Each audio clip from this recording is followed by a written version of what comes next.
PF 대출이 원활하게 될 수 있을 겁니다. 다주택자보다는 LTV 한도를 조금 더 늘려줄 수 있는 우대 방향이 나올 거다. 네 가지 전부 다 아마 폐지될 거다. 다주택자나 또는 1주택자 분들 이제 대출에 대한 부분이 완화될 소지가 있기 때문에. 네, 안녕하세요. 반갑습니다. 이경민의 부동산 하이킥의 이경민입니다. 자, 금융위에서 2023년 금융위의 주요 업무 추진 계획을 발표했습니다.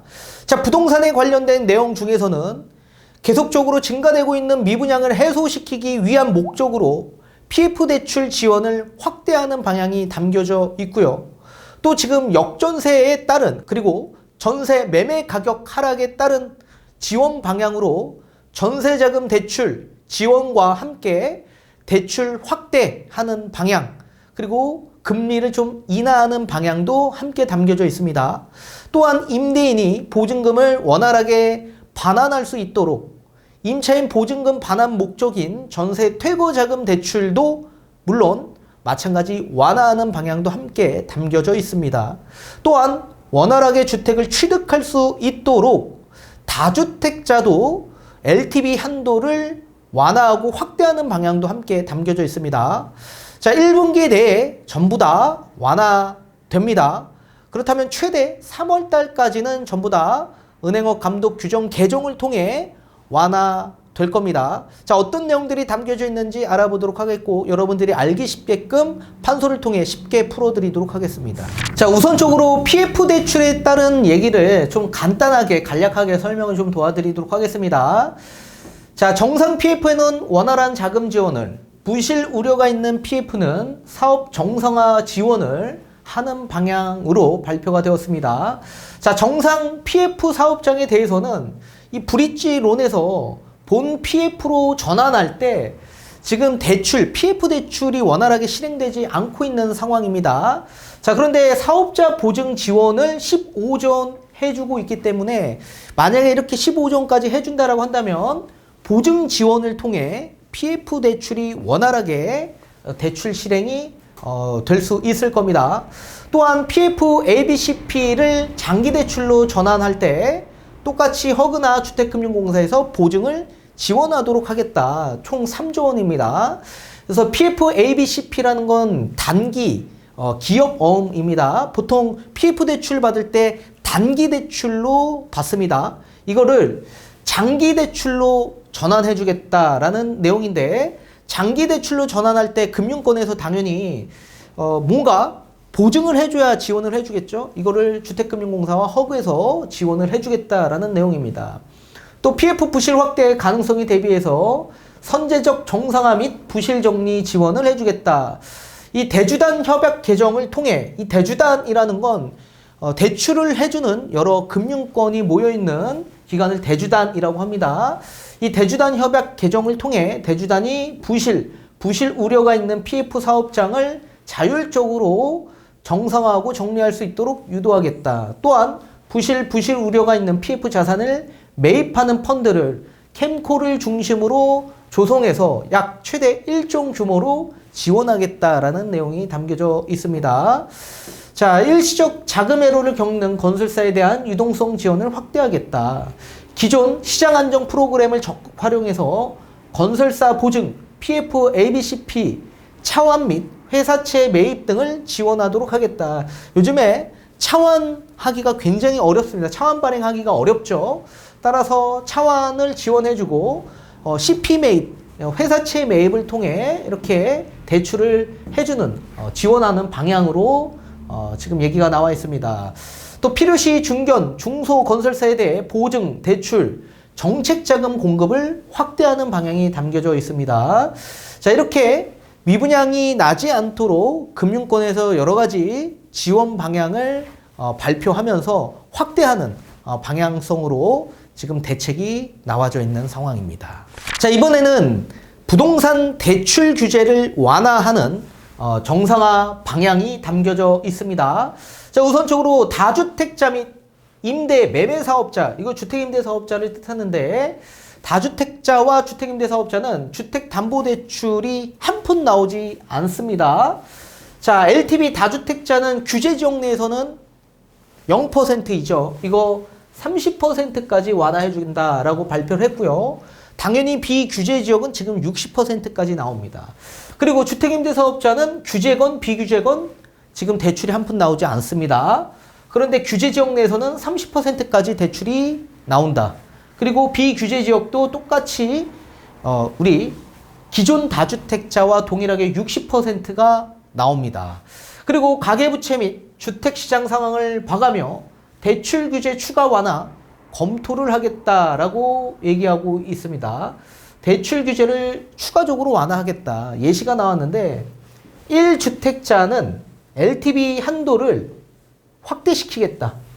그러면 지금 LTV 규제지역 내에서는 50%, 비규제지역은 70%죠. 이 LTV 한도를 좀 더 상향 조정해 줄 수 있는 그런 방향이 나올 수 있을 겁니다. 그리고 등록임대사업자, 주택임대사업자의 LTV도 마찬가지 우대하는 방향이 나왔습니다. 다주택자보다는 LTV 한도를 조금 더 늘려줄 수 있는 요 우대 방향이 나올 거다라고 보시면 좋을 것 같습니다.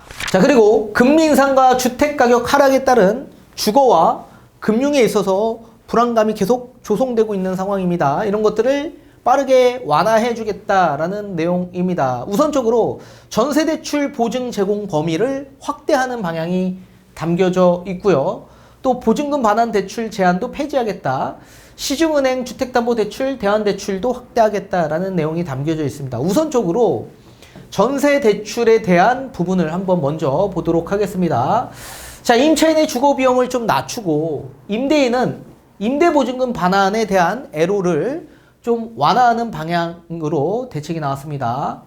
자, 우선적으로 정책 보증 지원을 통해 고정금리 전세자금 대출 상품 공급을 확대하겠다라고 얘기하고 있습니다.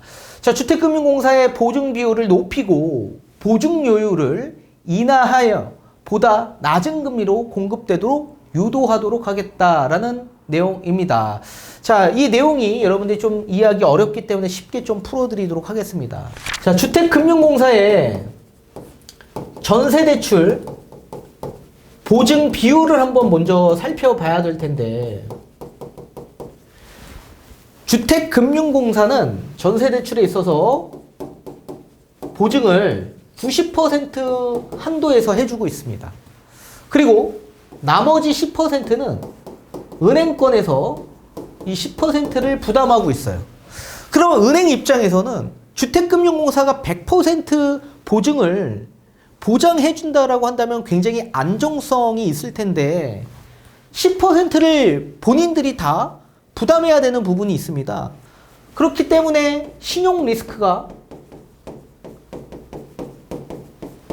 커진 상황이죠. 신용 리스크가 크다 보니까 당연히 금리는 어떻게 해요? 올릴 수밖에 없을 겁니다. 우리 만약에 대출을 받는 사람들도 그 차주가 신용도가 굉장히 낮은 차주라고 한다면 은행권 입장에서 어떻게 해요? 신용 리스크가 크죠. 그러면 대출 금리를 보통의 사람들보다 더 높게 해서 대출을 해줄 겁니다. 똑같은 개념이라고 보시면 좋을 것 같습니다. 자, 이러다 보니까 금리가 높은 겁니다. 그래서 주택금융공사가 전세대출 보증을 그냥 100% 보증을 보장할 수 있도록 바꾸겠다라는 내용입니다. 자, 이렇게 되면 어떻게 될까요? 은행권 입장에서 본인들이 부담했던 이 10%의 신용 리스크 사라진 거죠. 리스크가 없어진 겁니다. 그리고 앞전에 보증, 이 보증 이율이 있었죠? 이거 0.1%포인트 인하해 주겠다라고 얘기했습니다. 그렇다면 은행권 입장에서 어떻게 돼요? 당연히 금리가 낮아질 수밖에 없죠. 신용 리스크도 없고 보증 이율도 예전보다 더 낮아졌습니다. 그럼 당연히 금리는 예년 수준보다 낮게 형성될 수밖에 없겠죠. 이렇게 유도하는 방향으로 지원하겠다라는 내용이 담겨져 있는 겁니다. 또 두 번째, 기존 전세대출 보증 대상에서 제외되었던 부부 합산 소득 1억 원 초과 1주택 및 시가 9억 원 초과 1주택자에 대해서도 전세대출 보증을 제공하도록 하겠다라는 내용이 담겨져 있습니다. 자, 다만 갭투자 확대 등 시장 불안 방지를 위해 다주택자 및 투기지역 투기과열지구 3억 원 초과 아파트 1주택자에 대한 보증 제한은 유지하도록 하겠다라는 내용이 담겨져 있습니다. 자, 이 내용이 좀 어려울 수 있기 때문에 또 한번 풀어드리도록 하겠습니다. 우리 주택금융공사에 전세 보증을 일단 봐야 되는데 요건이 있습니다. 요건. 전세 보증을 해주는 데 있어서 요건이 충족돼야지만 전세 보증을 해준다라는 얘기입니다. 자, 우선적으로 주택수를 보게 되면 무주택에 한해서 보증을 해주고 있고요.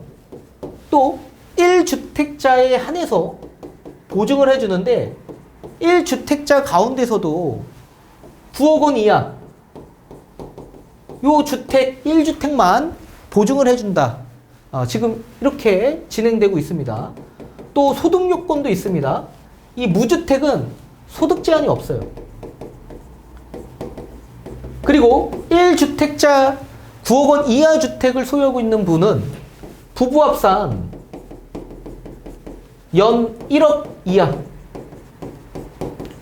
요게 이제 소득 제한이 있는 겁니다. 그리고 임차 보증금은 한도가 있죠. 임차 보증금의 한도. 무주택이건 1주택이건 전부 다 7억까지. 그리고 지방은 5억까지. 다만 이 7억과 지방 5억은 전세 대출이 다 나오진 않죠. 보증 한도가 있습니다. 보증 한도. 7억 한도 내에서 다 나오는 게 아니라 이 임차 보증금 7억 내에서 총 4억까지 보증 한도가 정해져 있습니다. 대출이 4억까지밖에 나오지 않습니다. 그리고 전세 보증금의 최대 80%까지 한도 내에서 4억 한도 내에서 나오죠. 그래서 이렇게 진행이 지금 현재 되고 있는 상황입니다. 이렇게. 그래서 주택금융공사가 만약에 보증을 해주지 않는다면 은행권에선 전세 대출을 해줄 수 없죠. 신용 리스크가 굉장히 크기 때문에 안 해줍니다.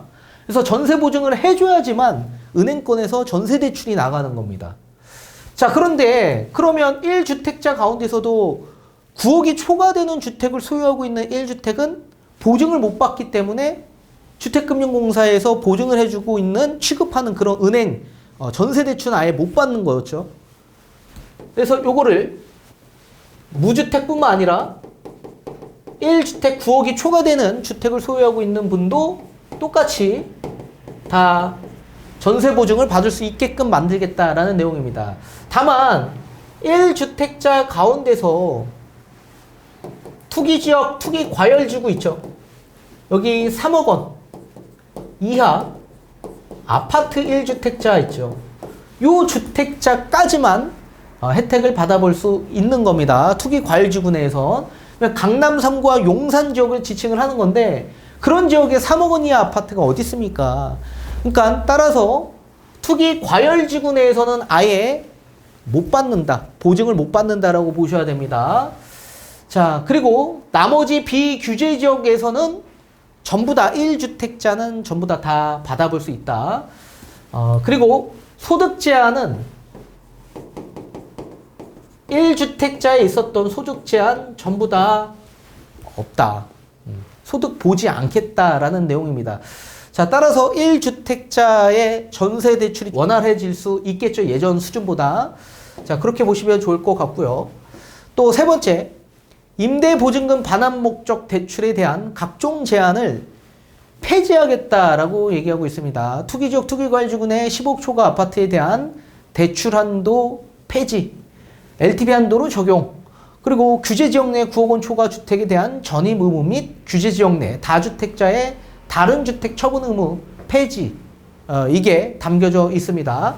이 또한 여러분들이 좀 더 알기 쉽게끔 풀어드리도록 하겠습니다. 자, 임대보증금 반환 목적, 이거는 전세 퇴거자금 대출을 뜻하는 겁니다. 우리 전세 퇴거자금 대출 규제가 있어요. 현재까지. 아직까지 은행업 감독 규정이 개정되지 않았기 때문에 이 대출 규제가 지금 남겨져 있다. 일단 첫 번째는 규제 지역 내에 9억이 초과되는 주택 있죠? 요 9억이 초과되는 주택에서는 전입 의무가 있었습니다. 3개월 내에 전입해야 되는 전입 의무가 있었다. 그리고 두 번째, 2주택자 있죠? 이 2주택자는 전세 퇴거자금 대출을 받는 주택이 아닌 보유하고 있는 다른 주택이 있을 거 아닙니까? 요 다른 주택을 처분하는 조건으로 전세 퇴거자금 대출이 나왔었습니다. 위에는 3개월 전입 의무가 있고 밑에는 2주택자 가운데서는 무조건 1주택이 돼야만 전세 퇴거자금 대출이 LTV 한도 내에서 나왔거든요. 그렇다면 전세 퇴거자금 대출을 받지 않는 다른 보유하고 있는 다른 주택에 처분 의무가 있었다. 그리고 세 번째, 투기지역, 투기 과열지구 내에 15억이 초과되는 요 아파트들이 있을 거 아닙니까? 요 아파트들 전세 퇴거자금 대출을 받을 때 한도가 대출이 2억밖에 나오지 않았다. 그리고 네 번째, 3주택자 이상이죠. 이분들은 대출이 똑같이 LTV의 한도 내에서 나오지 않고 2억까지 한도가 나왔었다. 근데 이 네 가지 전부 다 아마 폐지될 거다. 그렇다면 어떻게 바뀔 거냐? 당연히 전입 의무는 없어지고요. 그리고 처분 의무도 없어질 겁니다. 이 규제 지역 내선 지금 강남 3구와 용산 지역만 규제로 남겨져 있죠. 투기과열지구 내. 이 규제 지역 내에 만약에 1주택자다라고 한다면 LTV 한도 몇 퍼센트 나옵니까? 50% 나오죠. 그리고 만약에 규제 지역 내 다주택자라고 한다면 LTV 앞전에 보신 것과 같이 30%까지 완화하겠다라고 발표를 했기 때문에 똑같이 30%가 적용될 수 있을 겁니다. 자, 그렇다면 나머지 규제가 아닌 비규제 지역 일대에서 봤을 땐 다주택자 같은 경우에는 몇 퍼센트 나옵니까? 다주택자는 LTV 60%까지 나오죠. 60%까지. 아무튼 이런 형식으로 진행이 될 겁니다. 이런 형식으로. 그래서 전세 퇴거자금 대출에 대한 규제가 폐지 및 완화될 거다라고 보셔야 될 것 같습니다. 자, 그리고 주택 실수요자에 대한 주택담보대출 상환 부담을 완화하겠다라고 발표를 했습니다. 이건 특례 보금자리론 대출에 대한 부분입니다. 주택가격 기존에 6억이었던 거 9억 원으로 상향 조정했고 대출 한도도 3억 6천이었던 거 5억까지, 소득 요건도 7천만 원이었던 거 제한 없이 1년간 한시적으로 특례 보금자리론을 공급하겠다라고 하면서 1월 30일부터 신청이 가능하게 되었습니다. 자, 주택금융공사의 가용지원을 활용해서 낮은 금리로 지원을 하는 방향인데, 자, 기존 방향과는 조금 달라졌습니다. 자, 원래 기존에는 대출 금리가 높았었죠. 자, 최소 대출 금리가 몇 퍼센트였냐면 4.65%였습니다. 그리고 여기에 최대 기본 금리가 5.05%였어요. 자, 이렇게 되는 금리가 이렇게 낮아졌다. 왜 이렇게 낮아졌습니까? 0.5%포인트가 전부 다 낮아졌습니다. 자, 기존에는 원래 기준금리 인상 여파로 인해서 대출금리들이 굉장히 높았었죠.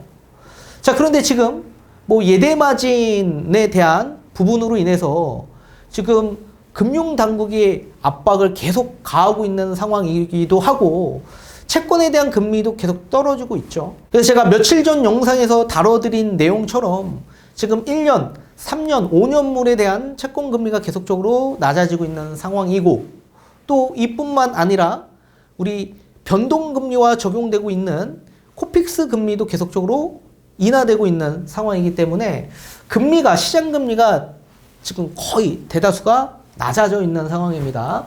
그렇기 때문에 기본 최대 5.05%까지 기준했던 이 기본금리를 0.5%포인트 낮추겠다라고 해서 낮춰진 상황이고, 또 최대 90bp 금리를 우대하는 방향으로 우대금리를 활용한다면 최소 3.25%까지는 금리로 특례 보금자리론 대출을 받으실 수 있게 되는 겁니다. 그렇게 되면 9억 원 이하 주택 소유하고 있는 지역들 많죠. 뭐 서울 같은 경우에도 강북 외곽 지역들, 노원, 도봉, 강북 뭐 이런 지역 일대의 수요가 그나마 예전보다는 좀 더 많이 유입될 가능성이 높을 겁니다. 또 두 번째입니다. 주택담보대출 상환 부담 경감을 위해 시중은행이 시행하는 대환대출, 그리고 만기 연장에 대해 한시적 1년간 기존 대출 시점에 DSR 적용을 허용하겠다라고 얘기하고 있습니다. 다만 대출 받았던 금액에 증액하는 거는 안 된다라는 얘기입니다. 금리 상승과 DSR 규제 강화 등으로 대출 한도가 줄어든 차주에 대해 기존 대출 시점에 DSR을 적용하겠다라는 내용인데, 내용 자체가 굉장히 좀 이해하기가 어려울 겁니다. 이 내용도 마찬가지 좀 쉽게 풀어드리도록 하겠습니다. 자, 연소득이 약 4천만 원 소득이 나고 있는 차주가 있다라고 합니다. 이거 만약에 DSR 40%로 적용하게 된다라고 한다면 이 차주는 원리금 한도가 얼마 정도 나오냐면 약 133만 원 정도로 나옵니다. 133만 원. 이 133만 원 이하로 원리금이 발생이 돼야지만 대출이 나온다라는 얘기입니다. 자, 그러면 이분이 대출을 3억 정도 받았다라고 합니다. 3억 정도. 대출 3억. 이 대출 3억에 기존에 3%를 받았다라고 하는데, 그렇다면 원리금이 얼마나 발생이 되냐면 약 한 126만 원 정도가 발생이 됩니다. 126만 원. 그렇다면 원리금이 126만 원, 133만 원 안에 포함되어 있기 때문에 어떻게 됩니까? 대출 3억이 다 발생이 되겠죠. 기존에 만약에 추가적인 대출이 없다라고 가정한다면 3억 대출은 전부 나올 겁니다. 자, 이런 상황에서 대출 기간이 끝나서 연장해야 되는 부분이 있거나 또는 다른 대출로 대환 대출로 갈아탈 경우, 똑같이 만약에 3억의 대출을 대환 대출하거나 아니면 연장하거나 한다라고 가정을 해봅시다. 이 3%가 6%로 바뀐 겁니다. 지금 기준금리 인상 여파로. 그렇게 되면 원리금이 얼마나 발생이 되냐면 180만 원이 발생이 됩니다. 그럼 이분은 연소득이 4천만 원밖에 안 되기 때문에 DSR 40% 적용하면 133만 원 한도 내에서 대출을 실행할 수 있는데 갑자기 180만 원으로 늘어나게 된 겁니다. 그러면 당연히 대출 3억을 전액 다 받을 수가 없게 되죠. 자, 이런 상황이 발생되다 보니까 기존에 원래 받았던, 처음에 받았던 요 대출 시점으로 가서 DSR을 적용하도록 하겠다라고 발표를 한 겁니다. 그래서 이렇게 어느 정도 DSR이 조금 완화되었다라고 보셔야 됩니다. 자, 그렇다면 당연히 예전에는 값싸게 금리가 낮은 상태에서 대출을 받았는데 지금 고금리로 대환대출 하시는 분들이 없겠죠. 자, 그래서 제가 봤을 때 만기 연장을 하시는 분들이 아마 이런 혜택들을 좀 보실 거다라고 보시면 좋을 것 같고요. 1년간 한시적으로 시행이 된다라고 보셔야 됩니다. 세 번째입니다. 상환애로를 겪는 주택담보대출의 차주에 대해서 원금 상환 유예를 약 최대 3년간 지원하는 금융권 프리워크아웃 적용 대상을 확대하겠다라고 얘기하고 있습니다. 자, 현행 재무적 곤란 사유와 함께 6억 원 미만 주택 보유자에 대해서만 이렇게 3년간 거치 기간을 둘 수 있게끔 유예를 줬는데, 이제 개선이 됩니다. 9억 원 미만 주택 보유자 그리고 DTI 70%를 넘어서는 이런 주택 보유자까지도 적용을 확대시키겠다라고 얘기하고 있습니다. 자, 이 내용도 물론 우리 대출을 받을 때 뭐 여러 가지 대출이 있죠. 방식, 상환하는 방식이 있습니다. 원금 상환 방식이 있고요. 또 원리금 상환 방식이 있습니다.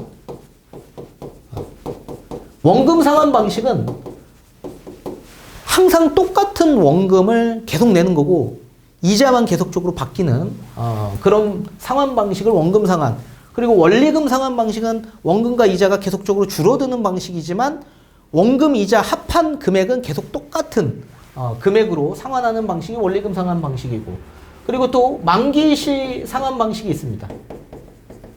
이 만기일시 상환 방식은 계속 이자만 내는 방식이죠. 전세대출이 지금 이런 방식이죠. 근데 주택담보대출이 예전에는 만기일시 상환 방식으로 계속 적용이 되었었다가 이제 없어졌죠, 거의. 이거 없어지고 이제 뭐가 생겼냐면 거치기간이 생겼습니다. 거치 이후에 원금 상환 또는 거치 이후에 원리금 상환 이런 방식이 있는데 보통 거치기간이 1년, 뭐 3년, 뭐 최대 5년. 근데 5년짜리가 아마 요즘에 없을 겁니다. 1년 또는 3년까지가 나와 있을 텐데 이 거치기간은 뭐예요? 그러면 3년 동안 이자만 내는 거예요.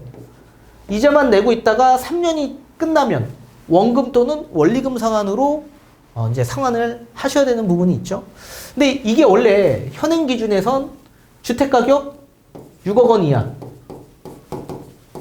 요 주택 소유자만 요 거치기간 혜택을 받았었습니다. 최대 3년 동안. 또 요게 이제 바뀌죠. 9억 원 이하로. 또 9억 원 이하뿐만 아니라 여기에 DTI 70% 초과되는 그런 분들도 마찬가지 원금에 대한 부담이 굉장히 크고 원리금에 대한 부담이 크기 때문에 3년간 최대 원금을 좀 유예할 수 있도록 이자만 낼 수 있도록 좀 완화하는 그런 방식이다라고 보셔야 됩니다. 또 마지막입니다. 주택연금 가입 대상 주택가격 요건을 확대하겠다라고 얘기하고 있습니다. 공시가격 원래 9억까지인데 이 주택가격 요건을 12억까지 상향 조정하는 내용이 담겨져 있는데 이 개정안이 국회 계류 중에 있는 상황입니다. 이게 이제 통과가 돼야지만 12억 주택까지는 주택연금 가입이 된다라고 보셔야 됩니다. 아무튼 이렇게 수많은 금융권에 대한 지원, 확대에 대한 대책들이 담겨져 있고 또 다주택, 그리고 1주택, 또 세입 임차인분들 전세 대출에 대한 부분도 또 확대하고 완화하고 지원하는 이런 대책들이 수립되어 있다라고 보셔야 됩니다. 이런 것들은 금융위 소관이기 때문에 금융위에서 충분히 뭐 여러 가지 개정을 통해서 전부 다 시행이 될 수 있기 때문에 1분기 내에서 전부 다 시행이 될 겁니다. 최대 아무리 길어도 3월까지는 전부 다 이 모든 규제들이 완화되거나 폐지될 겁니다. 아무튼 여러분들 다주택자나 또는 1주택자 분들 이제 대출에 대한 부분이 완화될 소지가 있기 때문에 조금 더 여러분들의 포트폴리오 구성이 달라질 수 있을 걸로 보여집니다.